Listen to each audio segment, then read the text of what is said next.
আসসালামু আলাইকুম। ২ দিন আগে ব্যারিস্টার ফুয়াদ ডাকসু আয়োজিত একটা অনুষ্ঠানে বলে আসলেন, আমি ওপেন চ্যালেঞ্জ দিচ্ছি আইনমন্ত্রী ও স্বরাষ্ট্রমন্ত্রীকে সংবিধান নিয়ে তার সাথে বসার জন্য। ব্যারিস্টার ফুয়াদের সাথে থাকবে আরো কে? ব্যারিস্টার শিশির মনির। ব্যারিস্টার ফুয়াদের রাজনৈতিক পরিচয় কি? ব্যারিস্টার ফুয়াদ পূর্বে ছিল জামায়াত শিবিরের একজন নেতা, শিবিরের কেন্দ্রীয় সাধারণ সম্পাদক এবং বর্তমানে এবি পার্টির সাধারণ সম্পাদক। অর্থাৎ রাজনৈতিক অঙ্গনে যে একটি কথা প্রচলিত আছে, জামায়াতের যে বিভিন্ন দোকান, এবি পার্টিও জামায়াতের আরেকটি দোকান। আর ব্যারিস্টার ফুয়াদ গত নির্বাচনে কি করেছে আমরা একটু দেখি। ব্যারিস্টার ফুয়াদ বরিশাল ৩ নির্বাচনী আসন থেকে দাঁড়িয়েছিল। সেখানে তার প্রতিদ্বন্দ্বী ছিল বিএনপির অ্যাডভোকেট জয়নুল আবেদিন।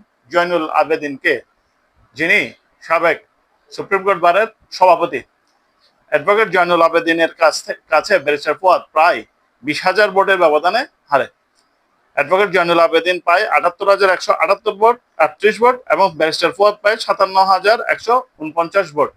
তার মানে আমি আবার এটা বলছি না যে ভোটে হারলেই কেউ একজন সে রাজনীতি থেকে বিচ্যুত হয়ে গেল বা দেশ নিয়ে কোনো কথা বলতে পারবে না। কিন্তু একজন আইনজীবী মানুষ হয়ে তিনি যে বালখিল্য কথাবার্তা বলছেন, তা আমাকে অবাক করেছে। আইনমন্ত্রী এবং স্বরাষ্ট্রমন্ত্রী সংসদে বিরোধী দলীয় নেতাদের সাথে বাহাস করছে, তো আপনার সাথে কেন ওপেন চ্যালেঞ্জ আসবে? সেখানে আপনাদের জামায়াতের 11 দলীয় জোটের এমপিরা আছে না?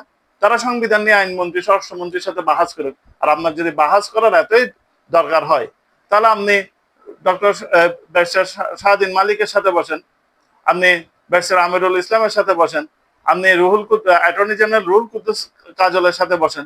আপনার যদি এতই প্রয়োজন মনে হয় যে সংবিধানে আপনি এত বড় বিশেষজ্ঞ, তাহলে তাদের সাথে বসেন। আর আপনি আরেকজনের কথা বলেছেন, ব্যারিস্টার শিশির মনির। ব্যারিস্টার শিশির মনিরের নির্বাচনী ফলাফলটা একটু দেখি। ব্যারিস্টার শিশির মনির বিএনপির নাসির চৌধুরীর কাছে প্রায় ৪০,০০০ ভোটের ব্যবধানে পরাজিত হয়। বিএনপির নাসির চৌধুরী বর্তমানে বয়সের কারণে অতিশয় বৃদ্ধ এবং এই সংসদের সবচেয়ে বয়স্ক সংসদ সদস্য তিনি।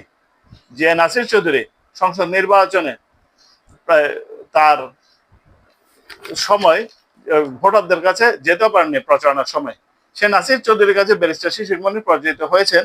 নাসির চৌধুরী পেয়েছেন ৯৭,৭৯২ ভোট এবং শিশির মনির পেয়েছে ৫৭,৮০৬ ভোট। ৪০,০০০ ভোটের ব্যবধান পরাজিত হয়েছে।